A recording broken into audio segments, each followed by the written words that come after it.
Fala como é que Isso. chegou no STF essa questão e como o STF... Pois é, aí o que aconteceu? Os caras começaram a invadir, começaram a gritar, os caminhões começaram a passar, o Pilha vai te mostrar que tem mais caminhão do que gente, mas aquelas pessoas que estavam lá estavam interessadas em começar o negócio mesmo, foram colocados lá para isso é estratégia militar, você testa para ver como é que a coisa vai reagir, e a PM não tinha reagido.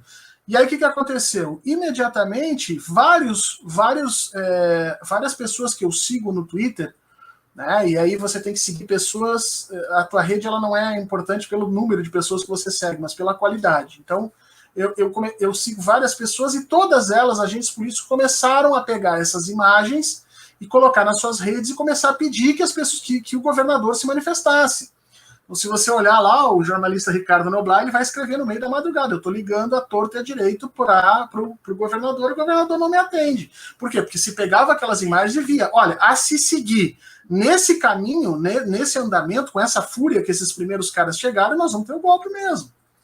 Como ninguém fez absolutamente nada, o STF entrou em campo. Né? E aí, quando o STF entra em campo, a coisa ficou um pouco diferente. Primeiro, a corte já estava mais ou menos unificada em torno da defesa, aquela expressão antiga, né? Quando a água bate na bunda, as pessoas aprendem a nadar. Né? Então, o STF se deu conta que é o dele que está na reta. Né? Levou 6 anos para eles descobrirem isso, eles deviam ter descoberto isso quando o Moro e o Dallagnol começaram a fazer as loucuras, porque o Moro e o Dallagnol atacavam o STF, mas eles só se deram conta agora. E aí, quando eles se deram conta, os bolsonaristas já estavam lá na frente. Existia um cordão da brigada lá na frente, sim, mas era pequeno, e se aumentasse o número de manifestantes, certamente eles iam entrar. Inclusive, assim, havia ordem no STF para que as pessoas retirassem as suas coisas de valor de dentro do prédio. Foi tudo organizado para esperar um vandalismo violentíssimo lá dentro. Mas como... Bom, mas aí fala o papel do Luiz Fux. Aí como ele via que a PM não estava rolando, que não tinham defendido nada, ele entra imediatamente em contato com a chefia da segurança do DF, pedindo que ele tomasse decisão, que ele tomasse cor, que fizesse a PM proteger efetivamente aquilo lá, e o comandante faz uma ação protocolar ali, obrigado, ministro, tal, não mudou muita coisa, e aí ele aciona imediatamente as Forças Armadas, avisando que se a PM não oferecer reforço e garantia de segurança para o STF e todos os outros órgãos da República ali, ele ia chamar a GLO, que é a Lei de Garantia da Lei da Ordem, que o presidente do Judiciário também pode. Pergunta. O STF, na figura do presidente do STF, evidentemente, pode acionar diretamente as Forças Armadas? Pode. Qualquer chefe de qualquer um dos 3 poderes pode chamar as Forças Armadas. E essa é a grande sacada do STF. Porque o que os bolsonaristas estão exigindo do Bolsonaro, ele pode fazer. Ele pode chamar, está na Constituição, que qualquer um dos chefes dos poderes pode chamar as Forças Armadas para lhe defender. Só que nós sabemos que Bolsonaro quer chamar o Exército para destruir os outros poderes. E o STF, o que ele faz? Na figura do Fux, apoiado pelos ministros, ele diz, olha, se a PM do DF não cumprir o papel dele, eu vou chamar a Lei de Segurança, Nacional aqui, a GLO. Não é Lei de Segurança Nacional. Não, é GLO, Garantia da Lei da Ordem, chama. Eu vou chamar aqui a garantia da lei da ordem e vou exigir que você bote as tropas para defender. E aí é que é a genialidade da ação do STF. Por quê?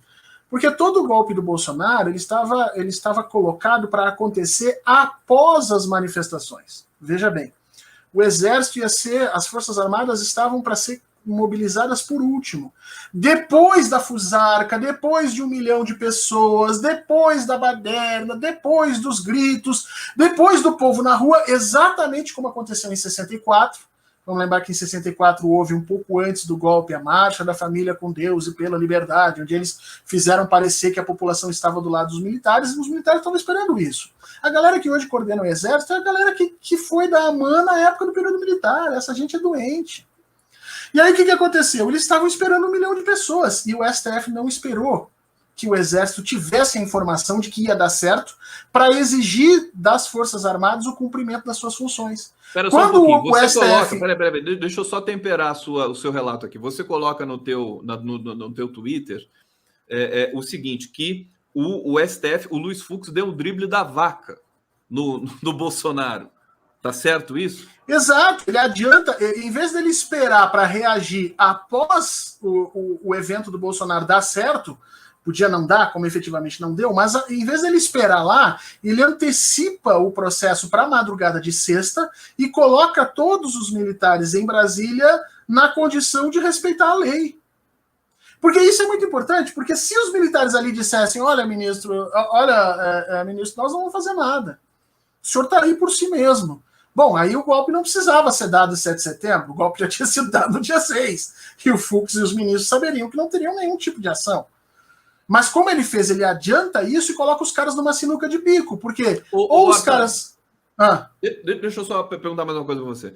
O Bolsonaro ele tá doido para decretar alguma coisa dessa ordem, né? Estado de sítio, GLO, enfim, qualquer uma dessas questões que, digamos, tem uma diferença aí na condução dos poderes. Se o STF, no dia 6, não tivesse acionado as Forças Armadas, nós hoje poderíamos estar num estado bem degradado, praticamente assim, quer dizer, o golpe poderia ter funcionado nesse sentido? Eu acho que não funcionaria porque o Pelo aparato... quórum, né? Não teve isso. O quórum do Bolsonaro falhou e a gente pode conversar por que falhou, tá? Mas não aconteceria. Só que no dia 6, ninguém sabia que não aconteceria. É isso que eu quero que as pessoas entendam. As pessoas tomam as decisões, os agentes tomam as decisões com as informações que lhes são possíveis no momento da tomada dessa decisão. Ninguém consegue antecipar o futuro. Então os militares até então não sabiam se ia dar certo ou não a tentativa do Bolsonaro. E ali naquele momento, tomar uma decisão golpista é muito caro. Um general que resolva dizer que não vai atender ao pedido do presidente do STF, se o troço não dá certo, no dia seguinte esse cara é preso por sedição. Entendeu? Em vez do Bolsonaro ir para a cadeia, vai o general esse. Então, o STF, o que ele fez foi muito inteligente. Ele adiantou o processo de tomada de decisão dos agentes políticos e forçou esses caras a se definirem se iam ficar do lado do golpe ou não, antes da população ir para a rua, antes do show pirotécnico que o Bolsonaro estava armando para Brasília a partir das 10 horas até o meio-dia, mais ou menos. Né? Então, quando ele faz isso, ele coloca toda a cadeia de comando numa situação de decisão. E aí é que entra a figura do vice-governador aqui do DF e outros indivíduos que passaram a exigir da PM retidão. A PM, meio a contragosto, né, acaba tendo que cumprir essa ordem. E aí, quando os militares declaram que vão proteger o STF e a PM declara, especialmente a PM do DF, o estopim do golpe você não tem, entendeu? Porque a ideia era, se Bolsonaro bota 1 milhão de pessoas aqui no DF, faz o que tem que fazer, essa gente destrói ou quebra vidros, invade parlamento, invade STF, não precisa atacar a pessoa do ministro, basta destruir o símbolo de poder. A gente sabe disso na história. Né? Se eles fizessem isso, Bolsonaro ia para São Paulo já com um processo em andamento. Entendeu? E aí a PM de São Paulo ia ter que pensar se ia respeitar o Dória ou o Bolsonaro. Porque ia ter o exemplo de Brasília. Pô, a PM de Brasília se juntou lá com os caras fizeram. E aí as polícias militares no Brasil inteiro iam virar. Todas elas. Né? Claro, porque gente, o golpe não acontece igual em todos os locais. As coisas vão acontecendo no meio de uma teoria do dominó. E se precisava do primeiro fato. E esse primeiro fato é que foi abortado de forma muito inteligente pelo Fux e aí sim a gente vai lembrar do Letícia, que deve estar desesperada nesse momento lá na casa dela, gritando, fala do Alexandre, que agora ela chama de Xandão. E inclusive eu quero pedir que o esposo da Letícia também verifique essa situação, porque nos últimos tempos ela está numa paixão com o Alexandre de Moraes, que é uma coisa impressionante. O que o Alexandre de Moraes fez? Já faz muito tempo, tá? Já faz mais de 90, 120 dias que o Alexandre de Moraes montou uma central de inteligência dentro do STF. Ele sabe efetivamente que a BIM não serve para defender a democracia e nem o STF, e sabe que a Polícia Federal está rachada. Então, o que ele fez? Ele segurou alguns delegados e alguns operativos da Polícia Federal em torno de si e passou, a partir dali, a fazer o processo de investigação das fake news, dos ataques ao STF e tudo mais. Tá? Só que isso vai gerando uma série de informações. Ele tinha essas informações de que as coisas estavam acontecendo. Então, a primeira coisa que ele faz é fechar a torneira do financiamento. Ele mapeou efetivamente quais eram os indivíduos, de onde sairia o dinheiro transferido de forma digital, e ele, no dia 5, no dia 4, se não me engano, tinha já preparado um despacho travando para aquele final de semana, por 7 dias, todas as transferências daquelas contas. O que isso fez? Isso fez com que grande parte desses grupos que viriam de ônibus da região próxima aqui de Brasília, Goiás, Mato Grosso e tudo mais, não conseguisse chegar.